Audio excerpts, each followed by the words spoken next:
ये फिल्म एक सत्य घटना पे आधारित है. इट्स ओके ना if I do in Hindi, right? या सो असम की एक घटना है जो असम को छोड़ के शायद बाहर के लोगों को बहुत ज़्यादा जानकारी नहीं है इसके बारे में, जिसे मीडिया सीक्रेट किलिंग नाम से जानते हैं. सीक्रेट किलिंग कहते हैं उसको. जब कुछ अननोन असाइलेंस रात में घरों में घुस के निरपते लोगों को मार देते थे.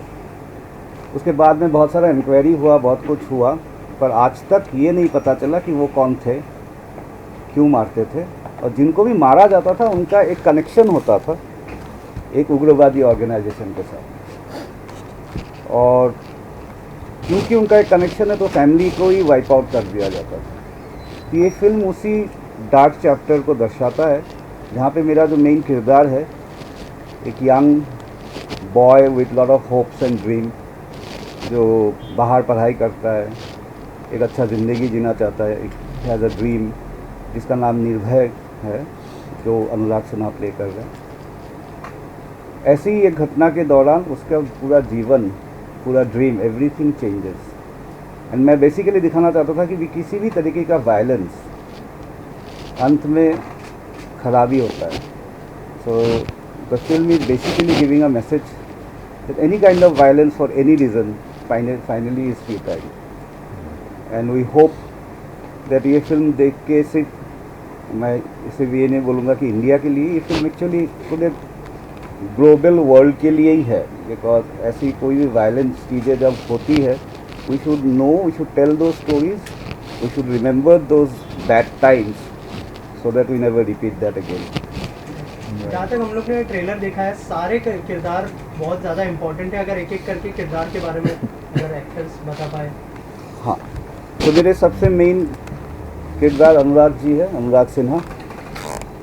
तो अनुराग, आप बता सकते हैं आपका किरदार के बारे में? Yes, I would also like to talk about the film, like briefly, and then about my role. So for me, it is a true and an unheard story of pain and suffering which happened in Assam to the people at the behest of impolitic motives of some people, right? Shadow Assassins is a story which is of pain, which is still embedded in the hearts of the people, and the very fact that it is seeing light and coming out, that it is only going to bring in a lot of peace in their hearts. So for me, it would be like a one last appeal on behalf of those families and those who have lost their lives. I think it's a very meaningful film of our times. It is going to appeal to your heart and only engender hope and aspirations in your life. So when I started the film, it was a very, very honest start, right from the start. Because the story is a true story, so we have made sure that our commitment towards it, the entire team has been very, very honest about it, and I have really enjoyed going through this entire journey, expanding my possibilities as an actor and understanding the social environment of Assam, the people, trying to mold myself, and I'm sure all of us, all the actors, have molded ourselves into the kind of tribulations that those people must have faced at that time. And I hope that you all are able to relate to it and connect to it. I just want to thank Nilanjanda, who has given all of us that space and freedom to express ourselves the way we want, of course being in the script and according to the script and the storyline, and that shows that he's a very seasoned and a very sensitive filmmaker who has got complete command over what he does, and that is why he allows his actors and the entire technical team to express their creative capacity at ease, and that will be seen in the film when you see the film. And I have really enjoyed being in this, and it's my honest attempt, and I hope and I wish, pray that you'll like it. मेरे लिए इस film से जुड़ने का सबसे बड़ा जो motive था या सबसे बड़ा जो एक्साइटिंग फैक्टर था वो ये था कि वायलेंस के बारे में, जैसे इन्होंने बताया करने, कि वायलेंस से सबसे ज़्यादा अफेक्टेड वो लोग होते हैं जो एक्टिवली उसका पार्ट लेते हैं. तो शैडो असैसिन्स की जो कहानी है उसमें जो दिल को छूने वाली बात है वो यही है कि वो फैमिलीज अफेक्टेड हो गई जो डायरेक्टली इससे कोई लेना देना है ही नहीं। That is the mystery of the system also. मतलब हम अपनी देश की या दुनिया की सिस्टम देखें तो जो डिसीजन मेकर हैं उनसे ज़्यादा अफेक्टेड जो कॉमन लोग हैं वो होंगे। तो वो बात मेरे दिल में बैठी। दूसरी बात कि ये फिल्म आसाम के बारे में है लेकिन एसमीज़ में नहीं है, it's in Hindi. So it's a local film telling a global story which makes it very exciting. Thirdly I am playing Anurag's elder brother. तो एक ऐसा कैरेक्टर था जो कि जिसको सब मालूम है कि क्या चल रहा है परिवार में, लेकिन वो अपने डर को फैमिली तक ट्रांसलेट नहीं होने देता है, वो अपने तक रखता है। वो कैरेक्टर का जो यूनिकनेस था या यूएसपी था उसने मुझे बहुत एक्साइट किया। And the most beautiful part about being part of this film is shooting in Assam. Assam मुझे वैसे ही कॉलेज के टाइम से बहुत मेरे दिल के करीब है। मुझे वहाँ का वेदर, वहाँ के लोग, वहाँ का खाना, वो सब बहुत ज़्यादा पसंद है। तो thank you so much sir for taking me to Assam and paying as well. So बहुत मज़ा आया, बहुत अच्छी जर्नी रही। आप बताइए।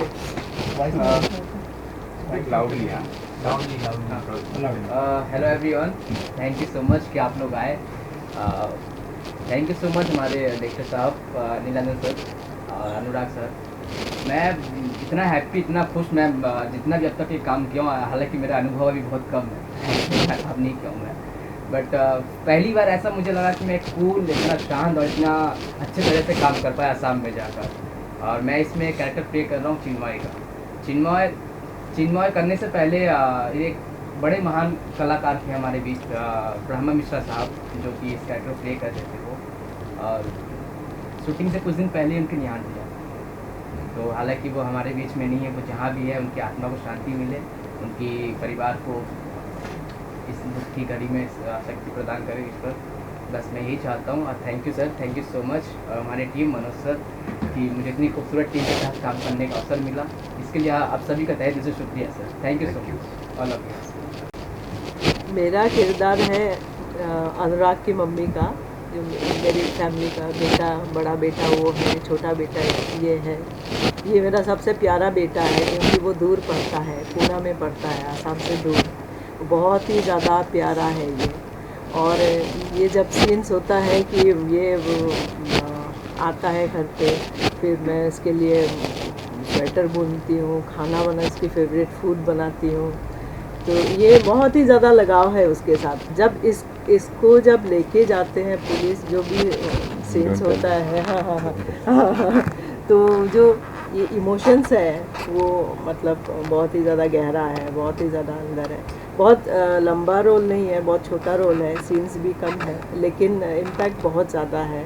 और बहुत ही अच्छा लगा मुझे करके ये इनके साथ, सबके साथ, और डायरेक्टर साहब मैं भी NSD से ही हूँ, नेशनल स्कूल ऑफ ड्रामा से 1994 बैच की। मैं बेसिकली आसाम से हूँ लेकिन रहती हूँ मुंबई में। तो मनोज ने जब मुझे बोला कि कास्टिंग के लिए आपको हम सोच रहे हैं कि क्योंकि थोड़ा हिंदी भी अच्छा होना चाहिए, तो मैंने कहा ठीक है। फिर और स्क्रिप्ट भी भेज दिया, पढ़ लिया। मुझे तो बहुत अच्छा लगा था स्क्रिप्ट, जिस तरीके से लिखा इन्होंने, जिस तरीके से एक्सप्रेस किया चीज़ें। ज़रूरी है ये जानना, ज़रूरी है क्या घटा था उस टाइम पे। हाँ, उस टाइम कितनी सदमा पहुंचते थे लोगों को, लोकल लोगों को, या जो फैमिली में होता था उनकी फैमिली में। तो बहुत अच्छा लगा मुझे, इसके लिए मैंने एक्सेप्ट किया था रोल। बहुत अच्छा एक्सपीरियंस था काम करने का 2 दिन। जी क्या कहना चाहेंगे फिल्म के साथ? Thank you so much. जब दादा ने बोला कि ये फिल्म मैं बना रहा हूँ, इसमें वो बैलेंस होनी चाहिए कि बॉम्बे के एक्टर्स भी आएंगे और असम के एक्टर्स भी रहेंगे, तो मेरे लिए सबसे इम्पॉर्टेंट था कि वो जो बैलेंस है उसको मेंटेन करना, कि ऐसा ना लगे कि ये लोग बाहर से हैं, वो लोग असम के एक्टर्स हैं। और ये सारे बहुत मंजे हुए एक्टर्स हैं इनके साथ, क्योंकि मैं ख़ुद एक्टर हूँ और थिएटर से जुड़ा हुआ हूँ, तो इन सबको मैंने परफॉर्म करते हुए फिल्म्स में, थिएटर्स में देखे हैं पहले।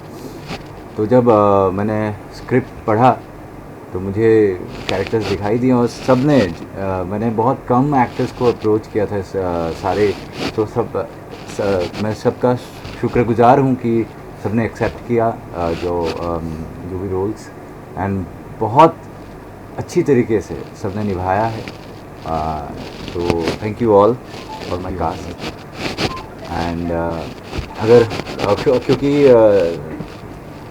मैं भी एक इम्पॉर्टेंट कैरेक्टर फिल्म में कर रहा हूँ, मेरे लिए इस फिल्म में जुड़ने का सबसे बड़ी मकसद ये था कि बचपन में जो ये घटनाएं मैंने अपने आँखों के सामने मैंने देखा है, और इसको सिनेमा के ज़रिए असम के बाहर और पूरी दुनिया में ये कहानी बताने का जो एक अंदर एक था। तो ये जब निरंजना ने बोला कि इस सब्जेक्ट पे, इस ट्रू इवेंट पे मैं ये फिल्म बनाने जा रहा हूँ, तो मुझे लगा कि यही सबसे अच्छा अपॉर्चुनिटी है। और स्पेशली क्योंकि ये हिंदी फिल्म है और पूरे इंडिया में ये रिलीज़ हो रही है, तो आई होप जो रेस्ट ऑफ इंडिया रिलेट कर पाएगी और महसूस कर पाएगी क्या गुजरा था उस समय असम के लोगों में। और जैसे इन्होंने बोला कि कोई भी वायलेंस जो होता है ना, वो सेंसलेस होता है आखिर में, और इन घटनाओं को इसलिए हमें याद रखना चाहिए। इन घटनाओं के बारे में हमें ये कहानियाँ हमें इसलिए कहनी चाहिए क्योंकि ये कहने का कारण ये है कि ये समझना कि ये दोबारा ना हो। और अगर मैं अपनी बात करूँ तो यही उसका भी एक वैसा ही, जैसे इनके जो मेन प्रोटैगनिस्ट फैमिली के साथ जो हुआ है घटना, इसके साथ भी वही हुआ है, इसके फैमिली के साथ भी वही हुआ है। तो वो उसी दौर से ये कैरेक्टर गुजरा है। तो बहुत ही मेरे लिए ये emotional at the same time representing my state का भी था। तो I hope everyone like the film. Thank you.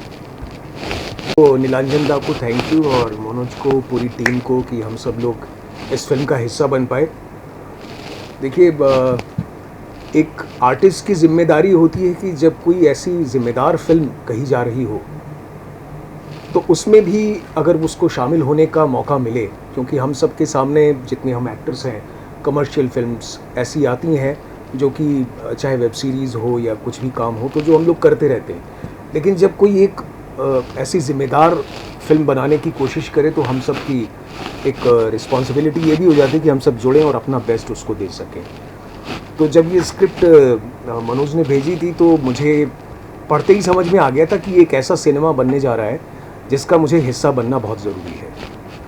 और वो बहुत ही इमीडिएट चीज़ें हुई दोनों तरफ से, और ये फिल्म मेरे खाते में आई, जिसके लिए मैं बहुत खुश हूँ।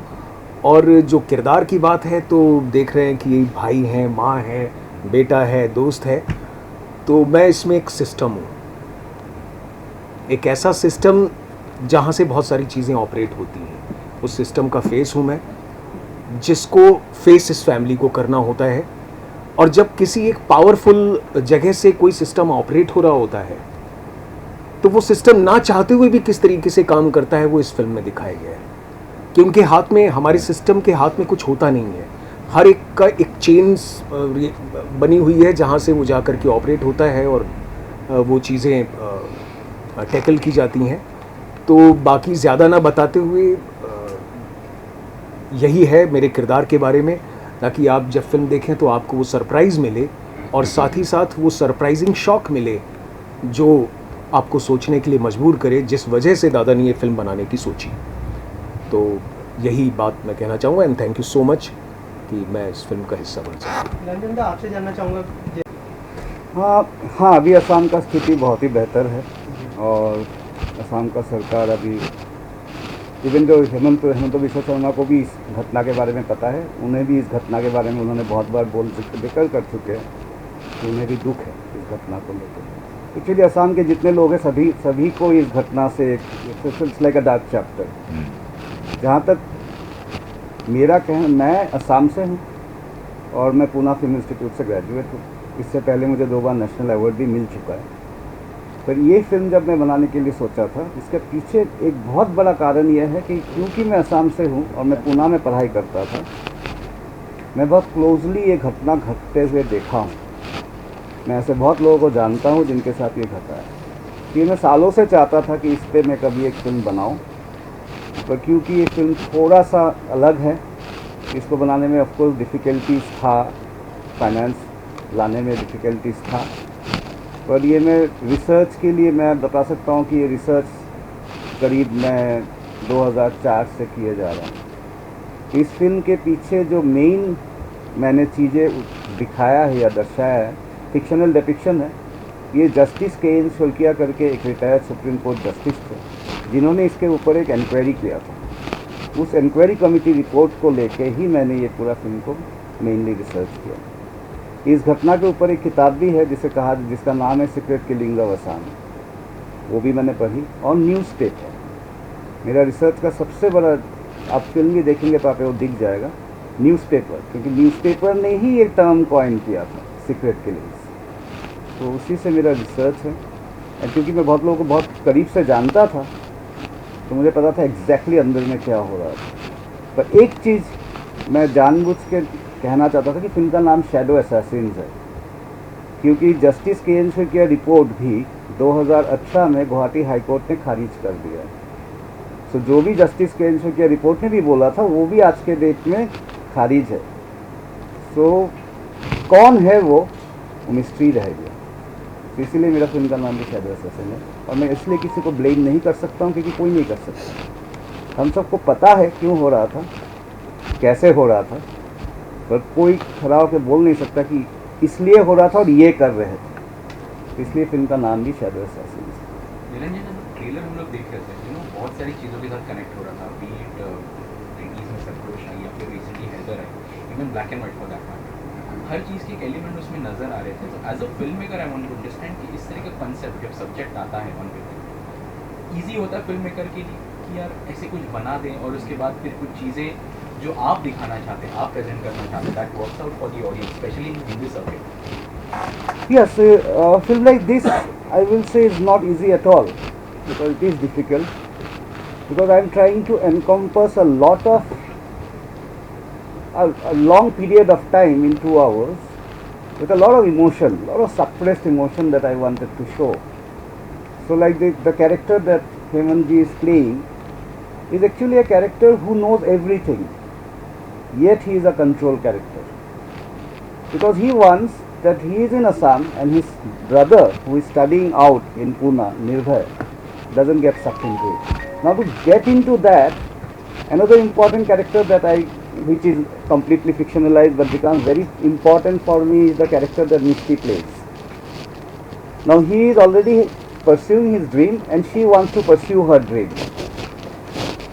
So she also wants to come out. So, Assam में 1998 से लेके आप अगर देखेंगे, हम लोग जब पढ़ाई करते थे तब हम स्टूडेंट थे, ज़्यादातर हम लोग असम छोड़ के बाहर आ जाते थे।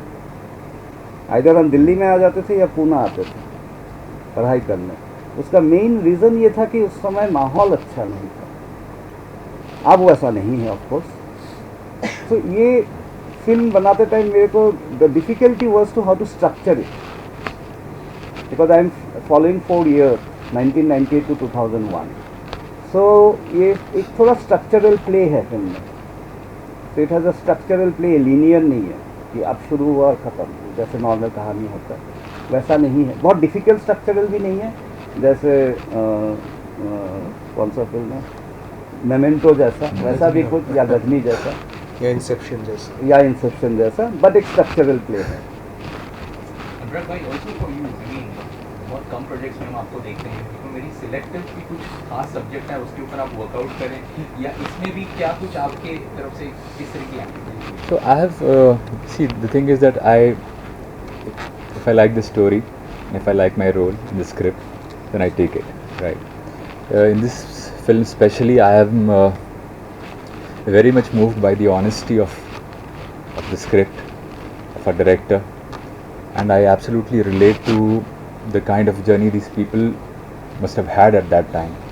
So there is a journey of Nirbhay, a transformation of a young man to a rebellion, right? And how his life is affected, how his family is affected, how how he's interacting with different elements of the society. So all of that is, for me as an actor, is is a point where I can, really bring on my work into the film, and this gives me an opportunity to, be a part of it. And it is a true story, and I relate it from my heart, and I would do anything to be a part of a cinema like this. As I said, it's a meaningful film. It's an important film of our times now. Not that I have got no any less love for masala entertainers, but this makes sense. People of this country should watch it and should know about it. And as I said, that the very fact that it is coming out, it will bring in a lot of peace in the hearts of people. That there was something that has happened in our lives and nobody spoke about it. The entire country does not know about it. Now through this film, at least people know about it, that what has happened, and that is one of the reasons which moves me as an actor and makes it more very profoundly intriguing for me to be a part of it. मिलन जी, आपसे सवाल है doctor साहब, film को किस तरह से आप आगे लेकर जा रहे हैं, और स्पेशली आसाम में क्या इसे टेक्स्ट फ्री करने की भी कुछ सोच रहे हैं आप, या फिर लोकल लैंग्वेज में भी एकदम रिलीज़ करने के लिए भी सबटाइटल के साथ सोच रहे हैं ऐसा कुछ? हाँ, असम का एक बहुत बड़ी एडवांटेज ये है कि असम के लोग हिंदी फिल्में देखते हैं, और मैं इस फिल्म को असमीज़ में नहीं बनाने का मेन कारण ये था कि असम का घटना को मैं असम तक सीमित नहीं रखना चाहता था कि पूरा देश देखे, और असम के लोग हिंदी फिल्म देखते हैं पूरा, मतलब उनको कोई दिक्कत नहीं है। तो इसलिए, और ये स्टोरी क्योंकि उनकी है, तो मैं आशा कर रहा हूँ कि असम के लोग तो इसे पसंद करेंगे। मैं आशा करता हूँ कि देश के लोग भी इस फिल्म को पसंद करेंगे, क्योंकि इसे एक इमोशनल कनेक्ट है जो हर कोई उससे जुड़ सकते हैं। और टैक्स फ्री का जो आपने पूछा, तो जहाँ तक मुझे मालूम है असम में एंटरटेनमेंट टैक्स है नहीं। तो वो एक ऐसी स्टेट है जहाँ पे एंटरटेनमेंट टैक्स है नहीं, तो एनीवे सारे फिल्म में टैक्स फ्री है। सर, मेरा ही सवाल आपसे है, जैसा मैंने ट्रेलर देखा, क्या मैं सीधे सीधे ये बोल सकता हूँ कि उल्फा अब जो मैं जो दिखा रहा हूँ ये एक ऐसी लड़ाई है कि जो एक उग्रवादी संगठन जिसका आपने नाम लिया, उसी संगठन के कुछ लोग सरेंडर कर लिए थे और वो और एक गुट बन गए थे। इन दो गुटों की लड़ाई थी, जहाँ पे कहीं कहीं पे सिस्टम भी थोड़ा बहुत इन्वॉल्व है, और मैं वही दर्शा रहा हूँ, क्योंकि फाइनली मैं नहीं बता सकता कि किसने किया। And you must watch the film for that. Yes. I will say, wait and watch the film. Hemant जी, आपसे एक सवाल है कि आपको लगता है कि अभी हाल में एक फिल्म आई थी कश्मीर फाइल्स और इस फिल्म को, ये भी उसी तरह का सिनेमा है, तो क्या आप कनेक्शन पाते हैं दोनों फिल्मों को? यार मुझे देखो, कश्मीर फाइल्स ना एक it was talking about atrocities on one community, one kind of people. यहाँ पे वो it is not about community, it is about ordinary people जिनकी फैमिली के लोग इन्वॉल्व थे rather in some activities which are violent. तो दोनों फिल्मों के बीच में मुझे तो नहीं लगता है कि कोई कनेक्ट है। एक ही कनेक्ट है कि एट्रोसिटीज़ उनके ऊपर हो रही है जो कि पार्ट नहीं है उस वायलेंस का या वो कॉन्फ्लिक्ट ग्रुप्स का।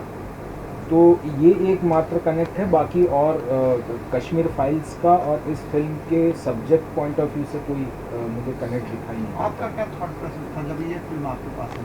मैंने जैसे पहले बताया, ये फिल्म जब मेरे पास आई तो सबसे पहले जो बात मुझे जो हमेशा एज एन आर्टिस्ट हमेशा जो एक्साइट करती है वो ये करती है कि ये चीज़ दिल को कितना छू रही है। तो मान लीजिए कि मैं गुजराती परिवार से हूँ, मेरी फैमिली का कोई बंदा पास्ट में कहीं पे इन्वॉल्व था और मेरी फैमिली को आकर मार दिया जाए, तो अगर ये कहानी मैं सुनूंगा या कोई और सुनेगा तो उसको कितना दर्द होगा। यही दर्द मुझे स्क्रिप्ट पढ़ते हुए समझ में आया कि निर्भय हो गया या उसका भाई हो गया या माँ हो गई, उनका तो इन घटनाओं से कोई लेना देना है ही नहीं, except that they belong to Assam. उसके अलावा वो एक्टिवली कभी इन्वॉल्व हुए ही नहीं, बल्कि वो तो भाग रहे हैं इससे, और उसमें उनको सक इन कर लिया जाता है जिसमें फ़ायदा किसी और को ही हो रहा है, या तो सिस्टम को हो रहा है या टेररिस्ट ऑर्गेनाइजेशन को हो रहा है या उन ग्रुप्स को हो रहा है जो वायलेंस के थ्रू अपना मोटिव क्लियर करना चाह रहे हैं।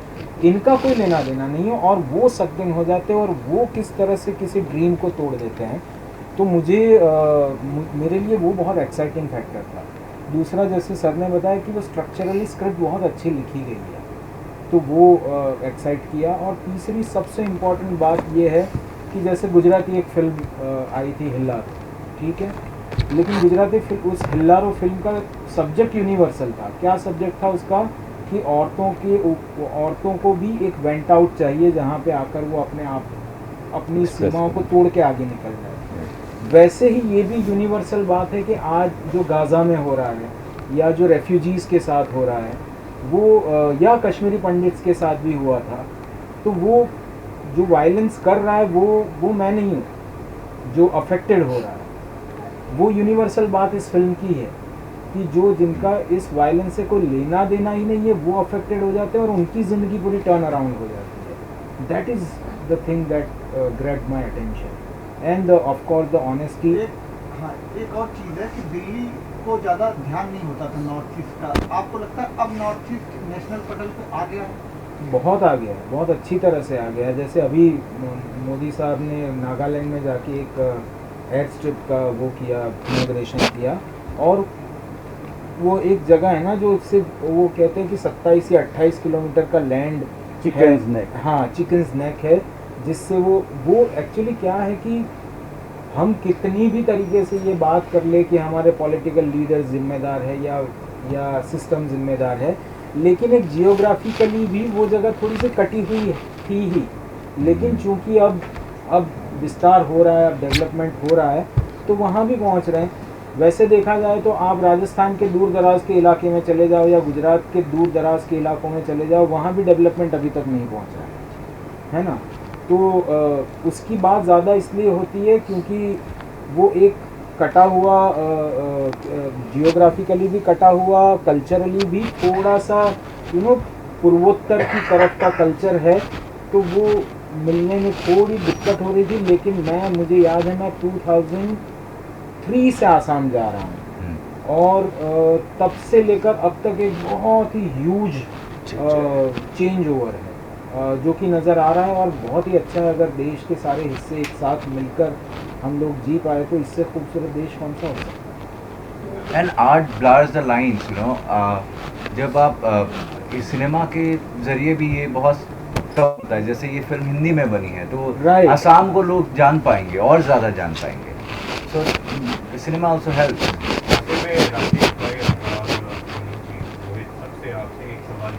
आप लोग कमर्शियल फिल्म्स का भी हिस्सा रहे और ऐसे सिनेमा का कंटेंट ड्रिवन सिनेमा का भी हिस्सा है। एक तो डायरेक्टर साहब से पूछना चाहूँगा, बड़े प्रोडक्शन हाउस जो बोलते हैं कि हम सेलिब्रेट करते हैं सिनेमा मूवी, हम सोसाइटी का आईना है, वो क्यों नहीं ऐसी फिल्में बैकअप करते? और दूसरा, जब आपके पास रिसोर्सेज कम होते हैं लेकिन सिर्फ आपका एक बिलीफ होता है, आपके स्क्रिप्ट पे, आपके डायरेक्टर पे, आपकी टीम पे, उन कम रिसोर्सेज के साथ ऐसी फिल्म को कैसे आप लोग निभाते हैं? See, the only way for a cinema to work, for a script to work, according to me, is how honestly committed you are to it. So वो वाली बात है कि मैं अकेला ही निकला था सफ़र पे, लोग जुड़ते गए, कारवां बनता गया, तो वैसी वाली बात है। तो ये पूरा it is about your will. And I truly respect the will to make a film, whether it is a commercial film or, but personally I do not segregate between commercial cinema and a cinema. For me, it is cinema, and how true you are to it is what is important. So you can be true to your masala entertainer also, and like any other film. But if you are committed, and if you know that this is a film that I want to make, and I'm true to what I want to express, then things happen, people come, and we can make a film and we can present a film like this. So my congratulations to the production house and Nilanjan Da for taking this courageous step and to get this story out and let all of us come together as a team and be a part of it. That's what I feel. And I must mention that this film is actually financed by 2 companies from Singapore, so it is very interesting because I think this is from Singapore, the first Bollywood movie officially produced, financed. Nice. And so तो ये तो commercial cinema से बड़ा commercial हुआ क्योंकि बाहर का पैसा यहाँ की इंडस्ट्री में लाया जा रहा है। Right. बट जो आपने सवाल पूछा ना, बहुत इम्पोर्टेंट और बहुत ही अच्छा सवाल है कि जो बड़े प्रोडक्शन हाउसेज है जो मसाला फिल्में बनाते हैं, वो ऐसी फिल्मों को क्यों बैक नहीं करते हैं? मुझे ऐसा लगता है कि जो वो हमारी ही सीरीज़ का डायलॉग था कि रिस्क है तो इश्क है ना? तो इतना बड़ा जब इतने बड़े स्टार्स को, इतने बड़े क्रू को आप इतना सारा पैसा लगा रहे हो, तो आप ऑब्वियसली सेफ गेम खेलना चाहते हो। ऐसे सब्जेक्ट्स जो क्या होता है कि मुझे नहीं लगता है कि कोई भी फिल्म बनने से पहले कोई भी दुनिया का कोई माइका लाल पेपर पे लिख के दे सकता है कि this is going to work. तो जो बड़े प्रोडक्शन, जो कमर्शियल फिल्में बनाई जाती है, उसमें एक तो ये चीज़ होती है कि गैलरी को, यानी कि ऑडियंसेस को हम एंटाइज कैसे करें और उनको एंटरटेन कैसे करें, क्योंकि जो फिल्म फैटर्निटी के लोग हैं उनके लिए फिल्म एक साइंस है, लेकिन जो ऑडियंस आ रही है उसके लिए 3 घंटे का एंटरटेनमेंट। तो वो 3 घंटे का एंटरटेनमेंट सैराट जैसा होगा या फिर वो किसी और रक्षाबंधन जैसा होगा, वो बाद में डिसाइड होता है। तो वो तब मान के चलते हैं कि अभी हमने इतना पैसा लगाया है, इतने स्टार्स, इतनी सारी चीज़ें, इतने रिसोर्सेस लगाए हैं, तो वो कम से कम रिटर्न आ जाए। तो इसलिए जब ऐसा सब्जेक्ट होता है, क्योंकि ऐसा सब्जेक्ट बताने के लिए आपके अंदर एक तो करेज चाहिए, क्योंकि सच्चाई बोलने के लिए करेज चाहिए ही चाहिए। हमको सब मशी चीज़ें दिखाई जाती हैं, हम खुश हो जाते हैं, सीटी वीटी तालियां बजा के आ जाते हैं। लेकिन जो फिल्म आपके साथ रह जाए, फिल्म तो तब कहते हैं ना, बड़े फिल्म मेकर्स कहते हैं फिल्म तब शुरू होनी चाहिए जब वो ख़त्म हो जाए, तो आपके दिमाग में चले। ऐसी फिल्म बनाने के लिए थोड़ा सा रिस्क, थोड़ी सी मेहनत और थोड़ा सा जो चल रहा है उससे हटके, अभी बहुत बायोग्राफीज ही बनती रहेगी, देखना अगले 3, 4, 5 साल, क्योंकि कोई करना ही नहीं चाहता नया। जब कोई कुछ नया करेगा, जैसे आपको मैं 2-3 फिल्मों के एग्जाम्पल देता हूँ। सत्या जब आई थी तब सत्या जैसी फिल्में नहीं बन रही थी। जब दिल चाहता है आई थी तब दिल चाहता है जैसी फिल्में नहीं बन रही थी। तो जब कोई ऐसा काम करेगा, अब जब आप भेड़ चाल से हटके कुछ करने के लिए जाओगे तो जनता आपको रोकेगी, उसको कोई बैक नहीं करना चाहता। तो आई एम वेरी हैप्पी कि कम से कम हमारे देश के लोग नहीं, लेकिन बाहर से तो लोग बैक कर रहे हैं। और मुझे ऐसा लगता है कि आज का समय ऐसा आ चुका है जहां आदमी अपनी पूरी ब्रेवरी के साथ अपने ऊपर भरोसा करते हुए जो कहानी सुनाना चाहेगा, अगर उसमें दम है, वो दिल को छुएगी, तो वो कहानी लोगों तक पहुंचेगी किसी भी तरीके से। जैसे अपने पास ये इतना बड़ा जमतारा का एग्जाम्पल है, कौन था उसमें, कोई नहीं जानता था, लेकिन क्या काम कर गया। जैसे स्कैम हमको कौन जानता था, and it worked because that story was told from heart. So मुझे लगता है कि एक जैसे सैराट एक बहुत बड़ा एग्जाम्पल मैं बार बार कोट करता हूँ कि एक छोटे बजट में बनी हुई फिल्म कितना बड़ा कमर्शियल रिटर्न देकर गई। तो मुझे लगता है वो जब रास्ता चुनना चाहेगा तो इंडस्ट्री उसको बैक नहीं करेगी, लेकिन अगर आदमी टिका रहेगा तो हो तो जाएगा। हेमंत जी, लास्टली जानते जाते आपका, हंसल जी का और प्रतीक का कभी डिस्कशन होता था जब शुरू किया था कि इतनी बड़ी सक्सेस नहीं? यार, जब स्कैम हम शूट कर रहे थे ना, ये सवाल मुझे कई बार पूछा गया है। और ये जब हमने पहली बार स्क्रिप्ट पढ़ी थी ना, तो हम जब भी किसी भी सेंसिबल एक्टर के पास स्क्रिप्ट आती है ना, में आ जाता है कि ये कैसा है। तो जब स्क्रिप्ट पढ़ी थी तब लग रहा था बहुत ईमानदार है और कुछ अच्छा कर रहा है, बस इतना ही पता था। बाकी हम सब डरे हुए थे, क्योंकि एक तो अगर आपको स्कैम ध्यान से देखो तो थोड़ा डॉक्यूमेंट्री स्टाइल है, मेकिंग ऑफ द स्कैम, और शूट भी वैसे हो रहा था। और जब आप कोई चीज़ हिट हो जाती है तो उसके बाद लोग इमेजिन करते हैं कि वो लोग बैठ के डिस्कशन किया होगा, उन्होंने सोचा होगा कि इसको ऐसे करते, इसको ऐसे करते हैं। ये बहुत ऐसा कुछ नहीं है। हमको हंसल मेहता बोलते थे ये रहा सेट, जाओ, हम करते थे, वो कैमरा लगाते, शूट करते थे, वैसे किया है। लेकिन सारे department, camera, lights, music, with their all heart, कि सबको चाहिए था कि कुछ जगह हंसल सर 30 साल 35 साल से लगे हुए हैं, प्रतीक 15 साल से, मैं 15 साल से, श्रेया इतने सालों से, राइटर्स जो है वो कितने सालों से। तो शायद सब ये चाहते थे कि हमारा कोई एक ऐसी चीज़ आ जाए जिसको दुनिया याद रखे। वो शायद सबके दिल में वो थॉट था, इसलिए वो वर्क कर गया। बाकी कभी हमने नहीं सोचा था कि ऐसा हो जाएगा।